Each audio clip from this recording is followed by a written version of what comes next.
Within the General Pane, we're able to control some of the overall look and operation of our Mac. First, we can choose an appearance mode of either light or dark. Light is the traditional Mac look that's been around for years. Dark mode changes the white or light gray areas of most windows to a dark gray.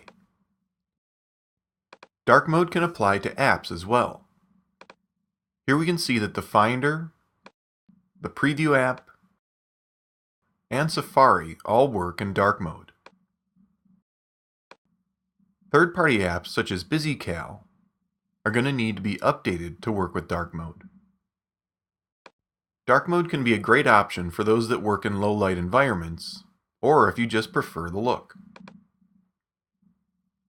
The accent color applies to the color applied to something that's selected, such as a file here in the Finder. Notice that as I choose the accent color, the highlight color below follows. But the highlight color can also be set independently. The highlight color controls what color is used to signify selected text. We have several choices in this list, and can also click Other to pick any color.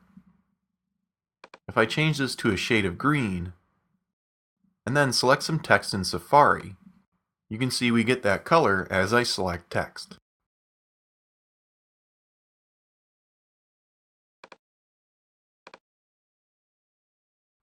With Sidebar icon size, I can enlarge or reduce the icons in the Finder sidebar. So currently they're set to medium. Here they are when set to small, and now large. I usually like to keep these set to large or medium. Your best option will depend on how many items you have in the sidebar and the size of your display.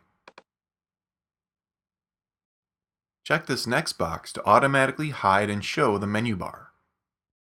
You'll need to move the cursor to the top edge of your display to view the menu bar when this is activated.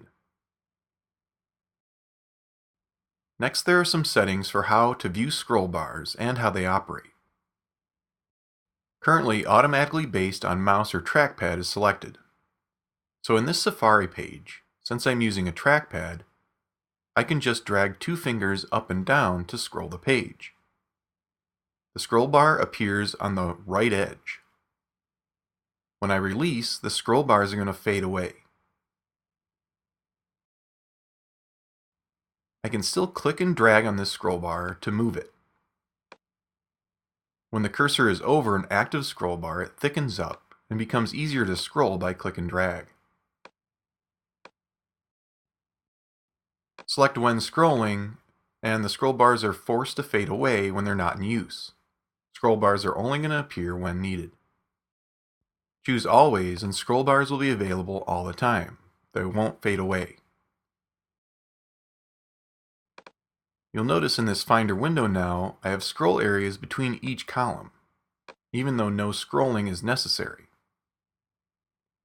I prefer scroll bars to appear only when I need them, so I usually stick with automatically based on mouse or trackpad. The click and the scroll bar options allow you to either click to jump to the next page or click to an exact spot in the document. If I go into a PDF that contains several pages, with jump to the next page selected, when I click in the scroll bar area, it scrolls one page at a time, no matter how far down in the scroll bar I click. If I switch to the jump to the spot that's clicked option, and click on about the same spots, I'm taken many pages into the PDF.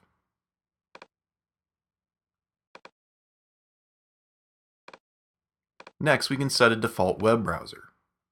I prefer Safari, but if you have Firefox, Chrome, or another web browser installed, it will be listed here.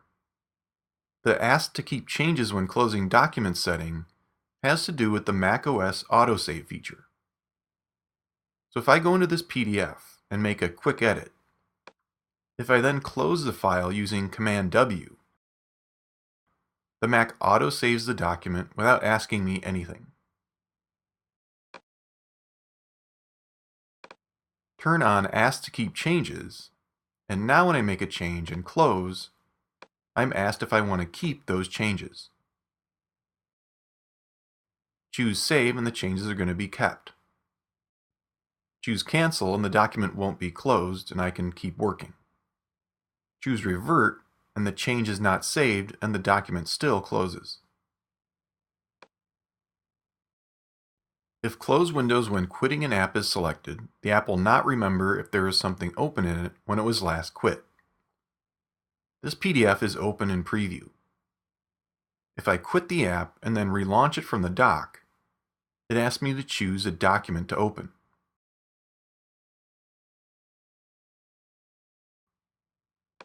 If I uncheck Close Windows when quitting an app, if I have that PDF open, then quit and relaunch preview, the PDF that was open will automatically open up again when preview launches.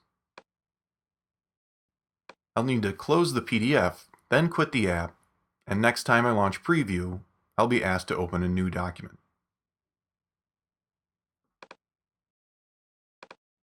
The Recent Items options let you choose how many apps, documents, or servers are displayed in your Recent Items list that's available under the Apple menu. Currently, a total of 10 each will display. In this checkbox, I can turn off App Handoff, which we discussed earlier in the tutorial. If having apps that are being used on your iOS device repeatedly popping up in the dock gets annoying, you can turn it off using this checkbox. And finally, font smoothing is a setting that keeps text as easy to look at and read as possible. Keeping the default setting here is normally the best choice.